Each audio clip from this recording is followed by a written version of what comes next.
C'est un vrai problème, un drame dans l'Église lorsque le conducteur est, il faut le dire clairement, est plutôt hypocrite, c'est-à-dire qu'il ne met pas en pratique ce qu'il enseigne à d'autres. Ça peut devenir même une sorte de pierre d'achoppement pour ceux qui vivent avec lui.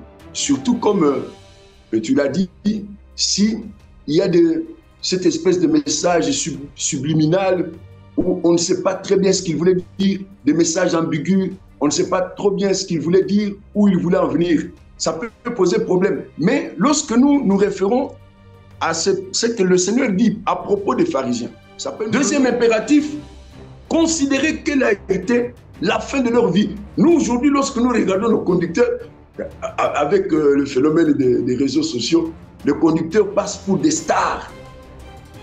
Et souvent, nous les regardons avec admiration. Exactement comme on admirerait, je ne sais pas moi, une star de sport ou de la musique ou du cinéma. Non, la Bible précise ici en quoi nous devons imiter nos conducteurs. Souvenez-vous de vos conducteurs qui vous ont apporté la parole de Dieu. Considérez quelle a été la fin de leur vie. C'est très, très précis, très, très important. Nous savons tous qu'il est écrit que la fin d'une chose vaut mieux que son commencement. Bienvenue dans votre émission Méditons avec Safi. Aujourd'hui, nous entamons une série d'enseignements sur le leadership dans l'Église, un sujet essentiel pour la bonne marche du corps de Christ. Pour cette première émission, nous abordons le thème « Soyez mes imitateurs, comme je le suis de Christ ». L'apôtre Paul nous exhorte à être des modèles dans la foi en suivant l'exemple de Christ. Mais comment incarner ce leadership spirituel au sein de nos assemblées aujourd'hui? C'est ce que nous allons explorer ensemble. Il est important de rappeler que notre objectif n'est pas de nous opposer à Dieu ni à ses serviteurs authentiques, mais de lutter contre tout ce qui est contraire à sa volonté, contre les erreurs doctrinales et les dérives qui peuvent se glisser dans l'Église. Dieu est un Dieu d'ordre et il désire que son Église fonctionne dans l'harmonie et la vérité. Tout au long de cette série, différents serviteurs de Dieu nous aideront à approfondir ces questions. Ensemble, nous chercherons à comprendre comment exercer un leadership inspiré de Christ, un leadership fait de sagesse, d'humilité et d'amour. Nous examinerons aussi l'importance d'enseigner et de prier pour nos responsables, car même les ministres de Dieu sont appelés à grandir et à être corrigés par la parole. Ce programme s'adresse à tous ceux qui aiment la parole de Dieu, à ceux qui aspirent à des responsabilités dans l'Église ou qui souhaitent se repositionner dans leur appel. Que Dieu vous bénisse et vous éclaire à travers ces enseignements.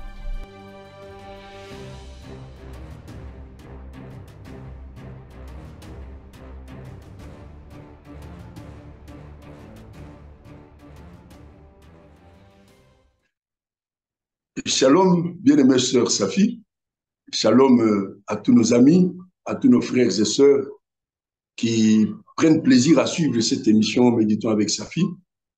Que la grâce, la paix et la miséricorde du Seigneur Jésus-Christ vous soient multipliées à tous. Eh bien, aujourd'hui, nous allons partager la première épître aux Corinthiens, au chapitre 11, au tout premier verset. Essayer de comprendre la pensée du Saint-Esprit, la pensée de Dieu, la volonté de Dieu à travers ce passage. Je les lis d'abord. Premier épître aux Corinthiens, chapitre 11, premier verset. Soyez mes imitateurs, comme je le suis moi-même de Christ. C'est un passage très important, comme tout passage de la parole de Dieu, que malheureusement, certaines personnes mal affermies, comme dirait l'apôtre Pierre, ou mal intentionnées, ont essayé de tordre, ils en ont tordu le sens pour lui faire dire toutes sortes de choses, notamment pour domestiquer les autres, créer une sorte de dépendance, de rapport de domination par rapport à la communauté. Alors nous allons chercher à comprendre quelle est la vraie pensée de Dieu à travers ce passage.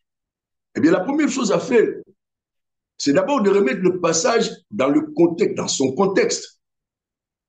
il y a une formule, je n'aime pas trop les formules, mais une formule très courante qui dit un texte hors de son contexte, ça devient un prétexte. Et je pense que c'est une formule extrêmement très importante qui nous permet, n'est-ce pas, de situer la véritable pensée du Seigneur telle qu'elle s'exprime par sa parole. Nous savons d'ailleurs que primitivement, il n'y avait pas cette subdivision en chapitres et versets comme nous l'avons aujourd'hui. Et qu'il peut arriver, et c'est le cas ici, que le premier verset de la première épître aux Corinthiens, chapitre 11, en réalité, est une suite d'une pensée que l'apôtre Paul a abordée dès le 10e chapitre. Je lis juste les quelques derniers versets. Première épître aux Corinthiens, chapitre 10, à partir du 32e verset. Il dit, ne soyez en scandale, ni aux Grecs, ni aux Juifs, ni à l'Église de Dieu. De la même manière que moi aussi, je m'efforce en toutes choses de complaire à tous, cherchant non mon avantage, mais celui du plus grand nombre, afin qu'il soit sauvé. C'est ainsi qu'il continue en disant au premier verset du 11e chapitre, soyez mes imitateurs, comme je le suis moi-même de Christ. Et il ajoute, pour comprendre cette pensée, il faut ajouter les deux versets qui suivent. J'ai voulu de ce que vous vous souvenez de moi à tous égards et de ce que vous retenez mes instructions telles que je vous les ai données. Je veux cependant que vous sachiez que Christ est le chef de tout homme, que l'homme est le chef de la femme et que Dieu est le chef de Christ. C'est important. Lorsque nous remettons ce passage, le premier verset de la première épître aux Corinthiens au 11e chapitre, dans son contexte, nous comprenons de quoi parle Paul. Il ne donne pas ce passage comme certains le prennent aujourd'hui à tort et à travers, n'est-ce pas, pour essayer de créer cette dépendance mécanique, idolâtrique entre eux, les leaders, et la masse des membres de l'Assemblée. Non, il continue de penser, je viens de la lire, où il se donne un exemple de ce qu'il enseigne à d'autres. Eh bien, quelle est la véritable pensée de Paul à ces lieux? La deuxième chose qu'il faut mettre en exergue ici, c'est qu'il faut dire d'abord ce que ce passage ne signifie pas. C'est très important. Paul ne se substitue pas à Jésus. Il ne dit pas aux Corinthiens, il ne le dit pas à nous-mêmes que, eh bien, vous n'avez pas à suivre Jésus, vous n'avez qu'à me prendre moi pour modèle. Ce n'est pas sa pensée, ce n'est pas ce qu'il dit. Pourquoi? Mais parce que tout l'enseignement de l'apôtre Paul consiste à mettre en lumière le caractère unique de la personne, de l'œuvre, du statut et de la gloire de Jésus-Christ. Ça, c'est l'enseignement de base, l'enseignement permanent, constant de l'apôtre Paul. C'est de dire, comme Pierre le dit en Actes chapitre 4, verset 12, il n'y a de salut en aucun autre. Quand on a connu l'enseignement de Paul dans cette optique-là, savoir qu'il met tout le temps en exergue le caractère unique, particulier, spécifique, et de la personne, et de l'œuvre, et du ministère de Jésus-Christ, on ne peut pas prendre ce passage pour dire que Paul chercherait à se substituer au Christ dans les cœurs des croyants. Deuxièmement, ce passage ne signifie pas non plus que Paul se proposerait aux croyants comme une sorte d'alternative à Christ. C'est très important de le dire. Il ne leur dit pas, soyez mes imitateurs, avec comme sous-entendu, eh bien, je serai une sorte de modèle équivalent ou alternatif à Christ. Non. D'ailleurs, il précise dans ce passage, il dit, soyez mes imitateurs, comme je le suis moi-même de Christ. Donc, Paul ne se propose pas comme une sorte de modèle équivalent ou concurrent à Christ. Ce n'est pas sa pensée. C'est très important aussi de le dire. Et troisièmement, dans son entendement, imiter ne signifie pas créer une sorte de relation de domination. J'allais même dire de domestication des membres de l'Église. Parce qu'un bon nombre de leaders prennent ce passage dans ce sens-là. C'est comme ils disent à l'Assemblée, écoutez, c'est moi qui ai commencé cette œuvre, c'est moi qui en suis le visionnaire, je suis votre père. Généralement, on dit ça. Je suis votre père dans la foi.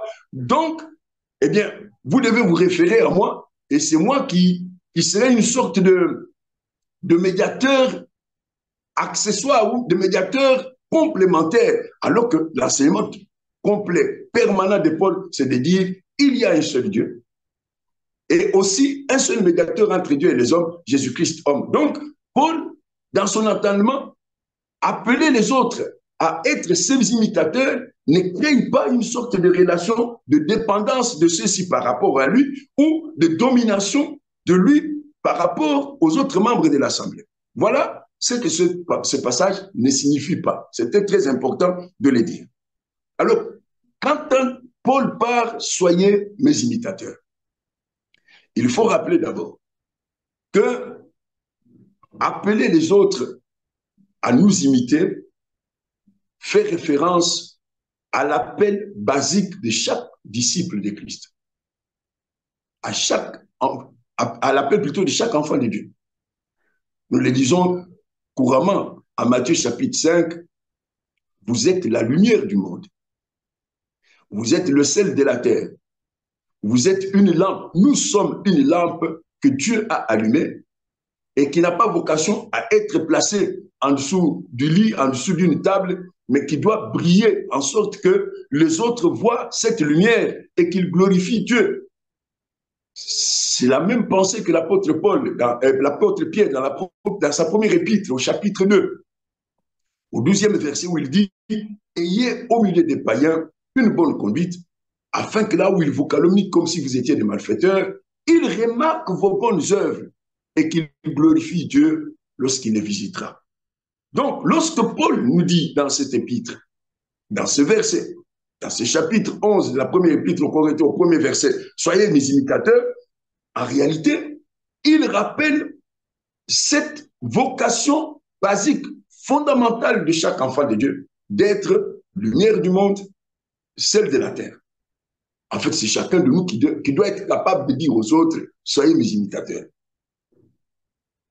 Quelqu'un aurait l'impression que Paul place la barre trop haut. Non, c'est la base. C'est l'ABC même de l'appel du Seigneur. Chacun de nous doit être capable, sinon de le dire, mais en tout cas de le montrer, de dire aux autres, soyez mes imitateurs. Mais bien plus encore, en disant, soyez mes imitateurs, Paul énonce là la responsabilité de chaque conducteur spirituel dans l'Église de Dieu. Et c'est important d'insister là-dessus. C'est en tant que prédicateur, conducteur d'hommes, en tant que... Bon, aujourd'hui, on aime bien le terme leader. Enfin, un terme que je n'aime pas avec toute la connotation qui s'y attache aujourd'hui. Eh bien, Paul rappelle ici la responsabilité d'un véritable leader évangélique, d'un véritable leader spirituel. Il dit, soyez mes imitateurs, et il précise, comme moi-même je le suis de Christ. Christ est le modèle par excellence.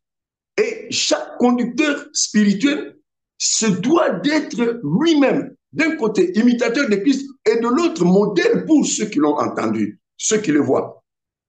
J'aimerais lire ici un passage qu'il adresse à Timothée, dans la première épître de Paul à Timothée, au 4e chapitre. À partir, 4e chapitre, oui, à partir du 11e verset, il dit à Timothée, déclare ces choses et enseigne-les. Déclare ces choses et enseigne-les. Que personne ne méprise ta jeunesse, mais sois un modèle pour les fidèles. C'est à cela que Paul fait référence dans la première épître aux Corinthiens, au chapitre 11, au premier verset. Il dit, sois un modèle pour les fidèles en parole, en conduite, en charité, en foi, en pureté, jusqu'à ce que je vienne. Applique-toi à la lecture, à l'exhortation, à l'enseignement. Ne néglige pas le don qui est en toi et qui t'a été donné par prophétie avec l'imposition des mains de l'Assemblée des Anciens. Occupe-toi de ces choses. Donne-toi tout entier à elle, afin que tes progrès soient évidents aux yeux de tous. Veille sur toi-même et sur ton enseignement.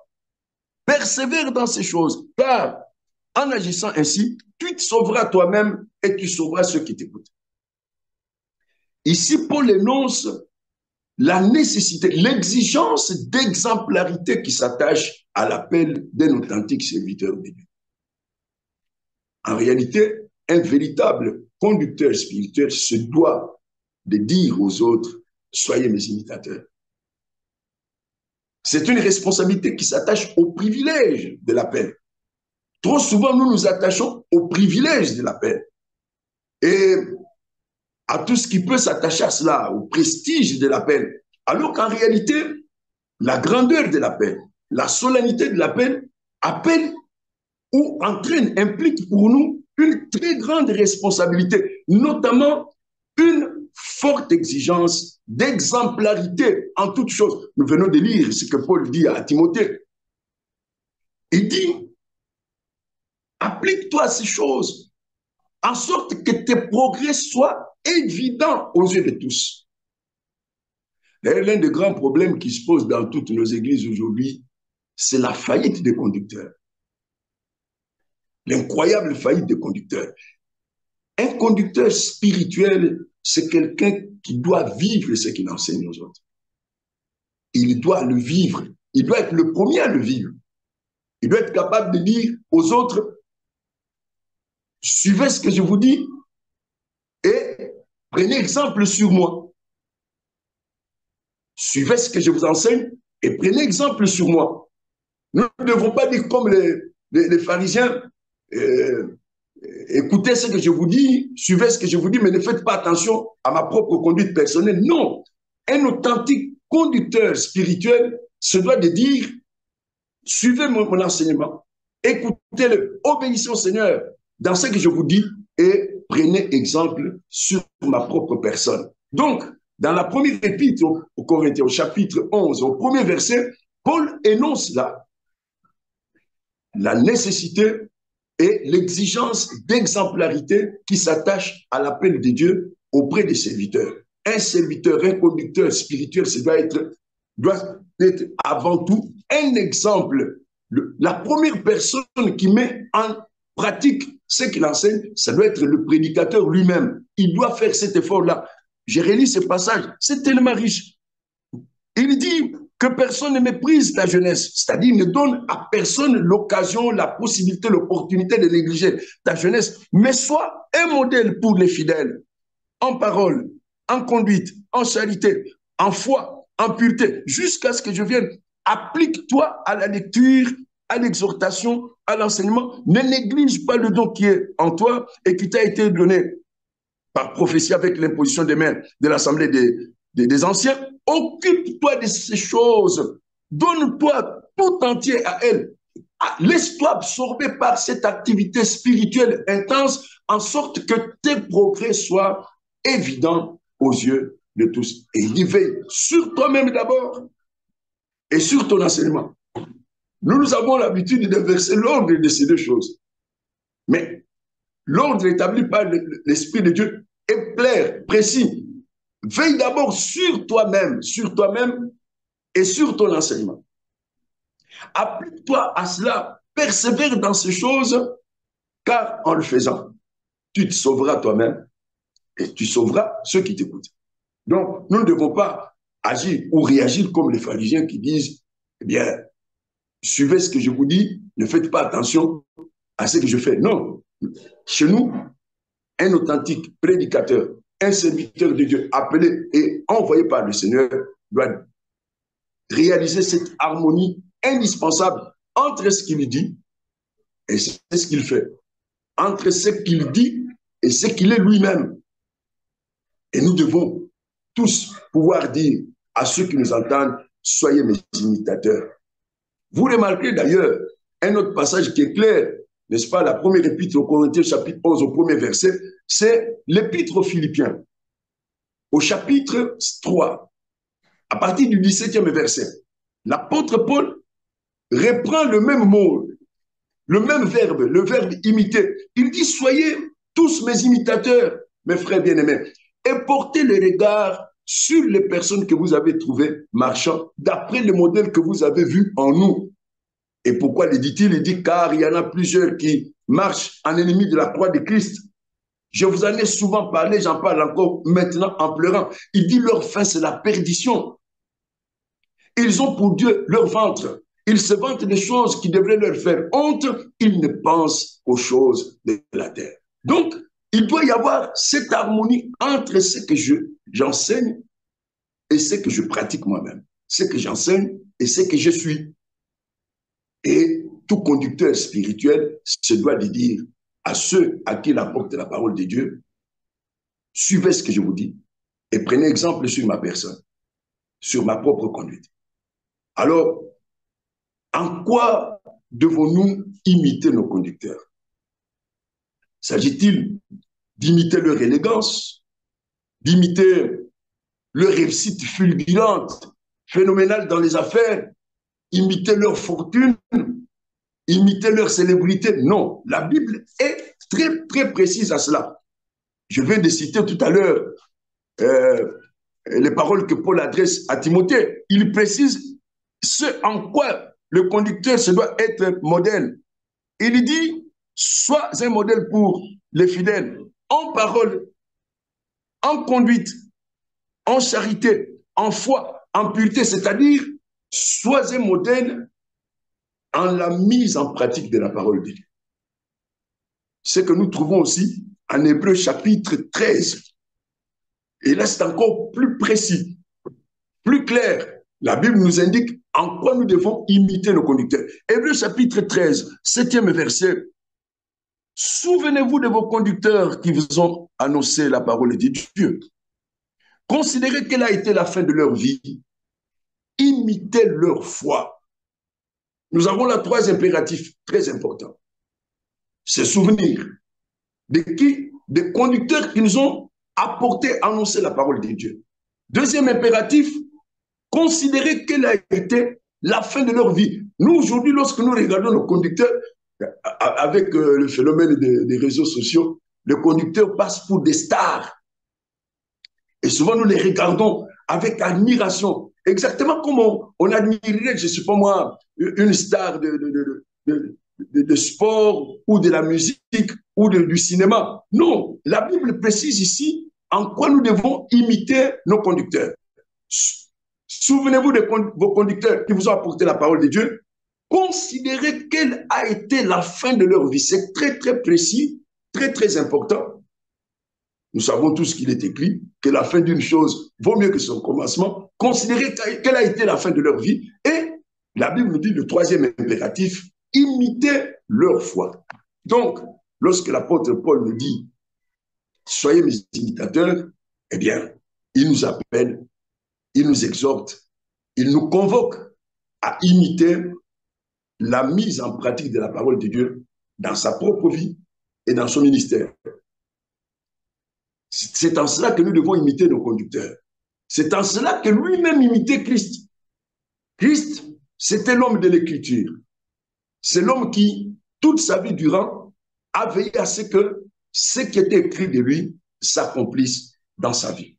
Voilà ce que nous pouvions dire concernant ce passage, malheureusement souvent galvaudé, mais qui est d'une richesse immense pour nous tous, et notamment pour les prédicateurs de l'Évangile. Cher pasteur, alors il arrive que certains serviteurs de Dieu, bien qu'étant nés de nouveau, prêchent ou enseignent depuis la chair, tout en manifestant une forme d'hypocrisie. Ils peuvent transmettre des messages voilés, ou si je puis dire subliminaux, parfois pour cibler une situation ou une personne, tout en cherchant à paraître irréprochable. Que pouvez-vous nous dire à ce sujet, notamment sur les risques éthiques de telles pratiques dans le ministère? C'est un vrai problème, un drame dans l'Église lorsque le conducteur est, il faut le dire clairement, est plutôt hypocrite, c'est-à-dire qu'il ne met pas en pratique ce qu'il enseigne à d'autres. Ça peut devenir même une sorte de pierre d'achoppement pour ceux qui vivent avec lui. Surtout comme tu l'as dit, si il y a cette espèce de message subliminal où on ne sait pas très bien ce qu'il voulait dire, des messages ambigus, on ne sait pas trop bien ce qu'il voulait dire, où il voulait en venir. Ça peut poser problème. Mais lorsque nous nous référons à ce que le Seigneur dit à propos des pharisiens, ça peut nous donner une indication importante. Il dit ceci, nous sommes à Matthieu chapitre 23. À partir du premier verset. Alors Jésus parlant à la foule et à ses disciples dit, les scribes et les pharisiens sont assis dans la chair de Moïse. Faites donc et observez tout ce qu'ils vous disent, mais n'agissez pas selon leurs œuvres, car ils disent et ne font pas. Ils disent et ils ne font pas. Faites ce qu'ils vous enseignent, mais ne pratiquez pas leurs œuvres. Comment est-ce qu'on doit se comporter par rapport à une telle conduite ambiguë, équivoque de la part d'un conducteur spirituel? La première chose importante, la première parade, c'est de posséder soi-même une connaissance de la vérité suffisante. Et malheureusement, dans beaucoup de nos églises, la tendance est plutôt à dépendre du peu que l'on entend de la bouche du prédicateur. N'est-ce pas? On se contente de ça. Et une fois que vous désertez la Bible, vous ne la lisez plus vous-même, vous ne la possédez pas suffisamment, eh bien, vous êtes à la merci de cette personne-là. Elle peut se permettre de vous manipuler. Je répète partout, je viens de le répéter encore dans un enseignement qui m'a pris toute une semaine dans une église. Dieu a fait écrire cette Bible pour qu'elle soit lue par tous les membres de son peuple. Pas seulement par les prédicateurs, pas seulement par quelques leaders spirituels. Parce que la plupart de ces gens qui insistent sur le fait qu'ils sont les seuls visionnaires dans leur communauté ou dans leur ministère, c'est une manière de dire, écoutez, n'écoutez plus personne d'autre que moi. Contentez-vous de ce que je vous dis. Et d'ailleurs, il y en a qui ne s'embarrassent pas des scrupules, qui le disent carrément. Il y a des paroles qui peuvent vous bénir que celles qui sortent de ma bouche. Non. Dieu a fait écrire toute cette Bible pour qu'elle soit lue par chaque membre de son peuple. J'insiste là-dessus. Quand nous lisons le psaume 1er, qui est une parole adressée à l'ensemble du peuple de Dieu, que nous dit la Bible? Heureux l'homme qui ne marche pas selon le conseil des méchants. C'est valable pour tous. Qui ne s'arrête pas sur le chemin des pécheurs. Ça s'adresse à tous. Qui ne s'assied pas en compagnie des moqueurs. Ça s'adresse à nous tous.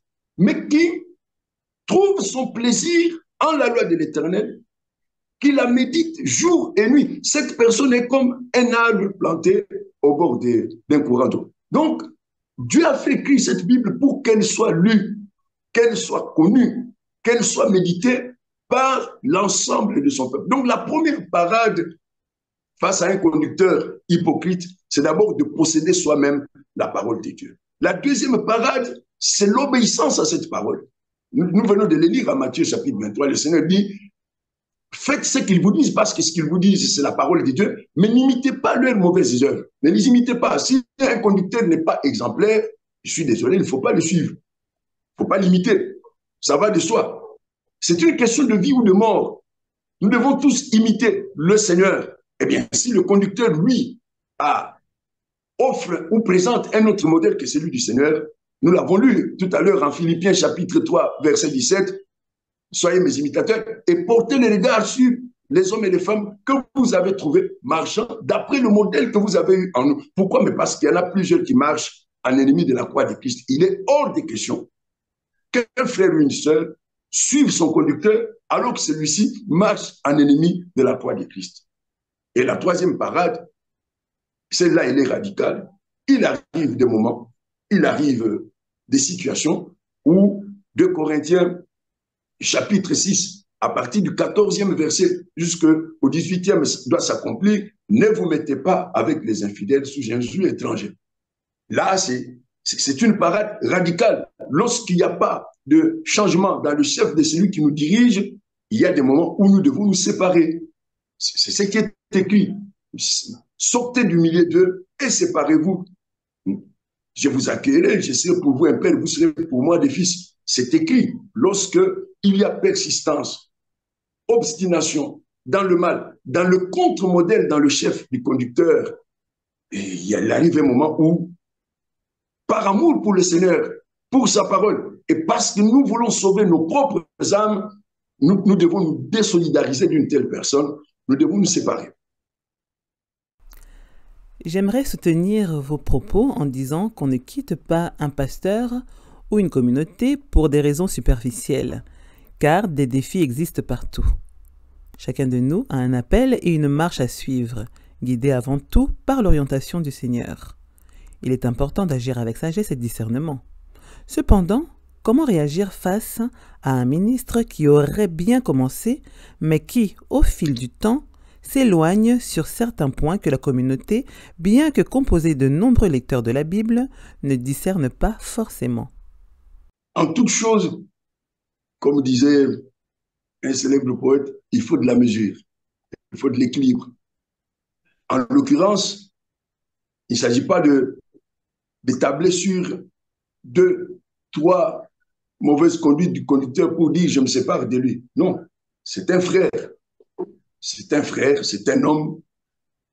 Il faut apprécier ce qu'il est en train de faire.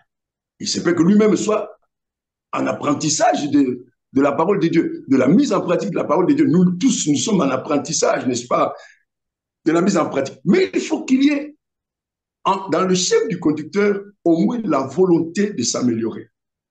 C'est très important. Nous l'avons lu. Paul dit à Timothée que tes progrès soient évidents aux yeux de tous. Que les autres membres de la communauté remarquent que je fais des efforts, que je suis sincère, que je fais des efforts. Que lorsqu'on me montre, par exemple, une faute, une erreur que j'ai commise, je fais effort de me soumettre à la parole de Dieu, de me soumettre au Seigneur lui-même, de me soumettre à mes frères et sœurs, parce que la soumission, elle est mutuelle. Nous devons nous soumettre au Seigneur, nous devons nous soumettre les uns aux autres. C'est écrit comme ça. Donc, il faut au moins, dans le chef du conducteur, que l'effort à se soumettre à la volonté de Dieu, à se soumettre à la parole de Dieu, l'effort à s'amender, à ajuster sa conduite à la parole qu'il enseigne, que cet effort soit évident. Et cet effort soit évident. Alors, il peut arriver des cas extrêmes où quelqu'un abandonne la foi tout simplement. Alors là, il faut appliquer la parole de Dieu qui dit « sortez du milieu d'eux ». On ne peut pas s'attacher à quelqu'un qui déshonore publiquement et délibérément le Seigneur. C'est très important.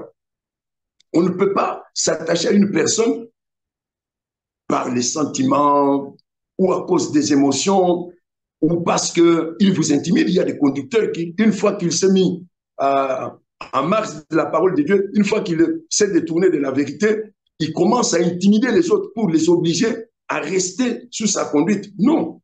À ce moment-là, il faut appliquer Actes chapitre 5, verset 29. Il faut obéir à Dieu plutôt qu'aux hommes. Alors, pour ce qui concerne la lecture de la parole de Dieu, il faut partir du fait que c'est le Seigneur Jésus lui-même qui nous place dans l'Église. C'est le Seigneur qui nous place dans l'Église. Et une fois qu'il nous a placés là-bas, il prend soin et de nous et de nos conducteurs.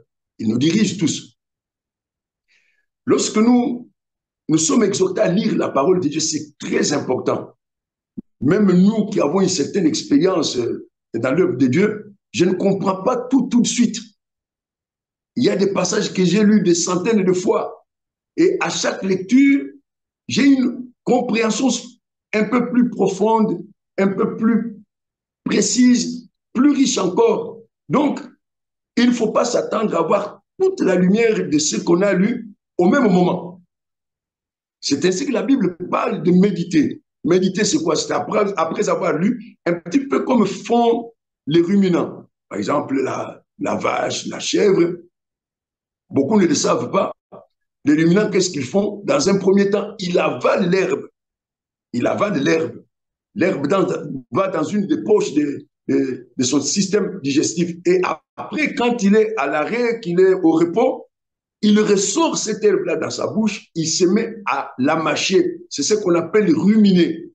Eh bien, lorsque la Bible nous exhorte à méditer la parole de Dieu, c'est exactement la même chose. C'est-à-dire que ce que nous avons avalé sans le comprendre tout de suite, on peut le ramener à la pensée S'attarder là-dessus, c'est ça la méditation. S'attarder sur ce que j'ai entendu. Ça peut être un verset, ça peut être un groupe de versets, ça peut être tout un chapitre, ça peut être tout un livre que j'ai lu. Je m'attarde là-dessus, je reviens là-dessus.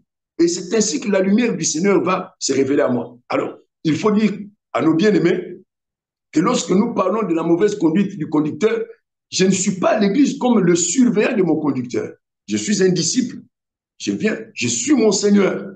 S'il y a de mauvaises conduites, des choses qui échappent à mon regard, ces choses-là n'échapperont pas au regard du Seigneur. Et c'est le Seigneur qui choisit le moment où il peut dévoiler ce dont j'ai besoin, n'est-ce pas, pour ne pas me laisser manipuler par mon conducteur dans l'éventualité où lui-même se détourne de la vérité. Donc, il ne s'agit pas de dire aux membres d'une église, soyez là les yeux ouverts, des caméras braquées sur votre conducteur, et le suivant à la loupe un petit peu comme des espions. Non, vous vivez normalement à l'église, vous suivez le Seigneur, vous avez soif de connaître le Seigneur.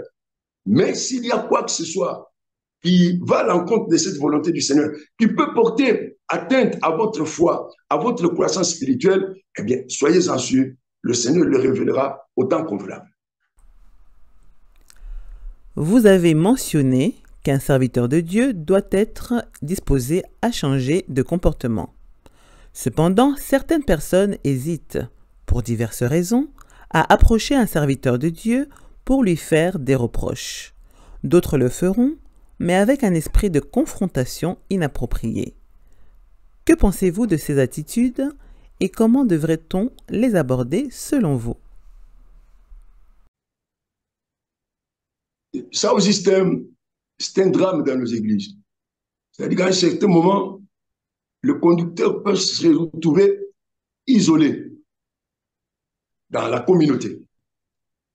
Il peut s'isoler lui-même. Il y en a qui recherchent derrière cet isolement-là parce que ça leur permet de tenir les autres à distance, de les dominer davantage et de les manipuler à souhait. Mais il peut se retrouver isolé par le fait que les autres l'abandonnent.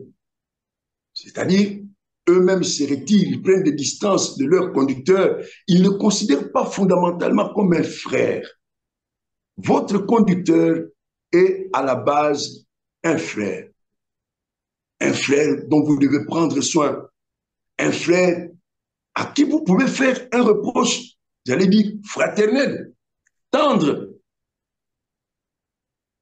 Lui faire le reproche en sorte qu'il comprenne que c'est pour son bien.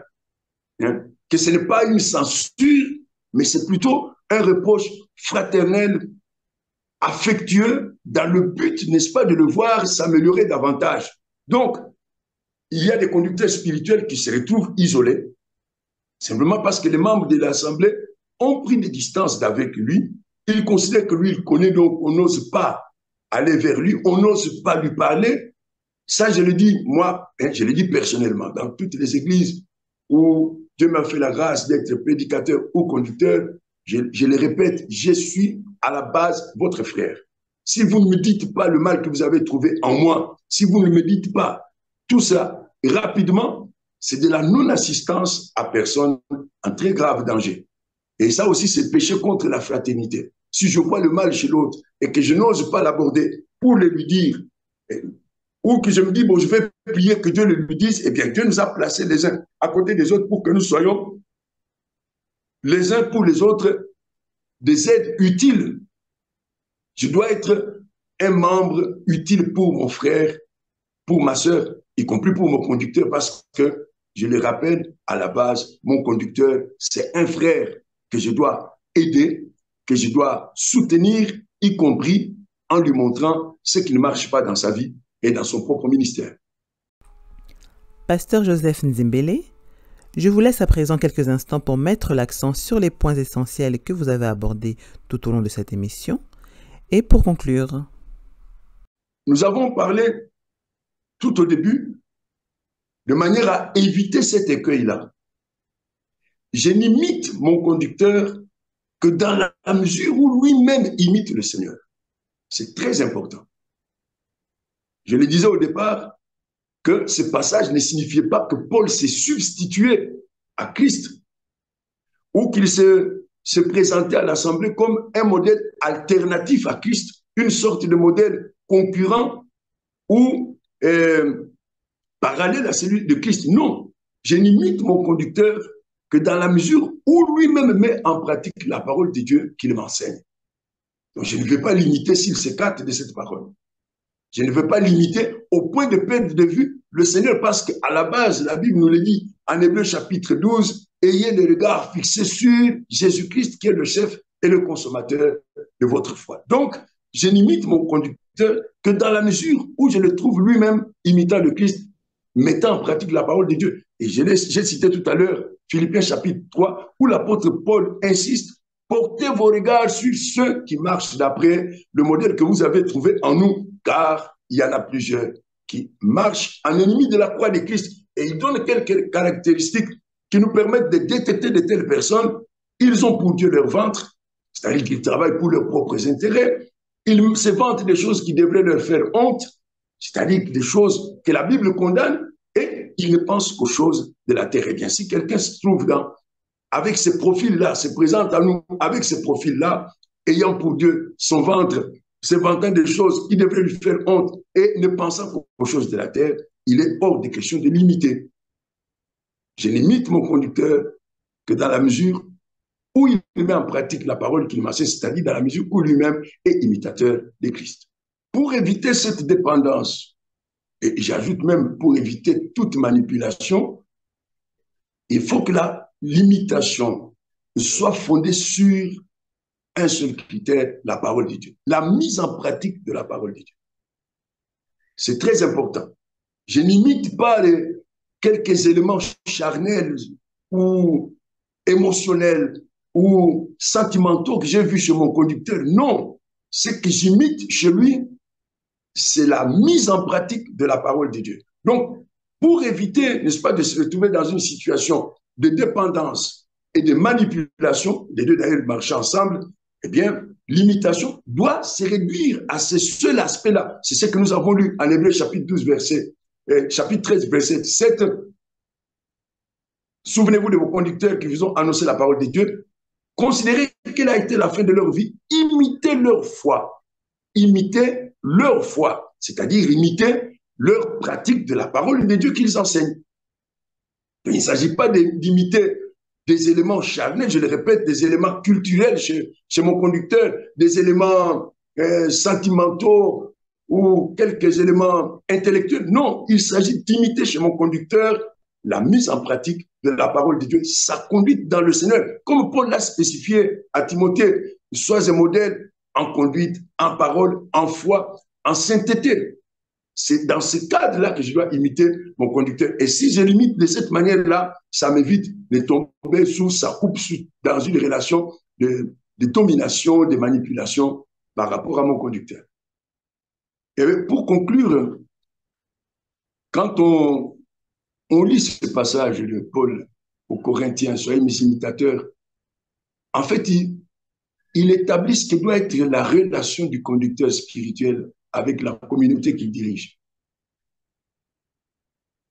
Il met en exergue cette exigence d'exemplarité. C'est comme ça que l'Église devrait marcher, en réalité, où il y a des conducteurs qui servent d'exemple aux autres. Cet exemple créant un effet d'entraînement. Cet exemple exhortant les autres à croire que la mise en pratique de la parole de Dieu est possible. Que la parole de Dieu ne place pas la barre trop haut. S'ils voient leur conducteur la mettre en pratique, c'est qu'il leur est possible aussi de la mettre en pratique. D'autre part, pour le conducteur lui-même, ça lui rappelle qu'il est à la base un croyant, un disciple de Christ. Mais un disciple qui a ceci de particulier, qu'il a la responsabilité d'être modèle pour d'autres disciples. C'est très important. La Bible dit que Christ nous a aimés, qu'il nous a délivrés de nos péchés par son sang et qu'il a fait de nous un royaume des sacrificateurs. Nous sommes tous des sacrificateurs. Et parmi ces sacrificateurs, certains ont reçu à la fois le privilège et la responsabilité d'être des exemples, des modèles pour d'autres sacrificateurs. C'est ce qu'est un véritable leader spirituel. Un exemple. Moi-même, j'ai pris beaucoup de plaisir, n'est-ce pas, en préparant ma réponse, n'est-ce pas, sur ce passage, à me rappeler à moi-même cette exigence, cette nécessité d'exemplarité. C'est ma manière à moi de vivre ma foi. Je la vis pour moi et pour les autres. Ça aussi, c'est extrêmement important. Je vis ma foi pour moi-même et pour les autres. C'est ce que Paul dit à Timothée, n'est-ce pas? Veille sur toi-même et sur ton enseignement. En le faisant, tu te sauveras toi-même et tu sauveras les autres. C'est comme s'il lui disait, vis ta foi pour toi et veille à la vivre aussi pour les autres. Parce que si tu ne le fais pas ainsi, hein, le contraire, c'est quoi? Tu te perdrais toi-même et tu perdrais les autres. Que Dieu accorde à mes frères conducteurs, conducteurs par conducteur, j'entends tous ceux qui apportent la parole de Dieu aux autres, ceux qui ont la responsabilité de paître le troupeau du Seigneur, sans trop faire attention aux titres, aux appellations. Ce n'est pas tellement important, mais du moment que j'apporte la parole aux autres, je suis leur conducteur. Et ce que je demande au Seigneur est qu'il rende chacun de nous attentif, non seulement au prestige et au privilège qui est le nôtre, mais aussi et surtout à la responsabilité qui nous incombe d'être des modèles de la mise en pratique de la parole de Dieu auprès de ceux à qui nous apportons cette parole de Dieu. Que Dieu vous bénisse et que sa grâce vous soit multipliée. Si vous croyez que notre Seigneur et Sauveur Jésus-Christ conduit cette émission Méditons avec sa fille, n'hésitez pas à contribuer à cette œuvre en partageant, pourquoi pas, cette vidéo à au moins une personne de votre entourage. Si vous n'êtes pas encore abonné, n'hésitez pas à le faire et à cliquer sur la cloche de notification afin de recevoir nos avertissements en temps et en heure. Que Dieu vous bénisse.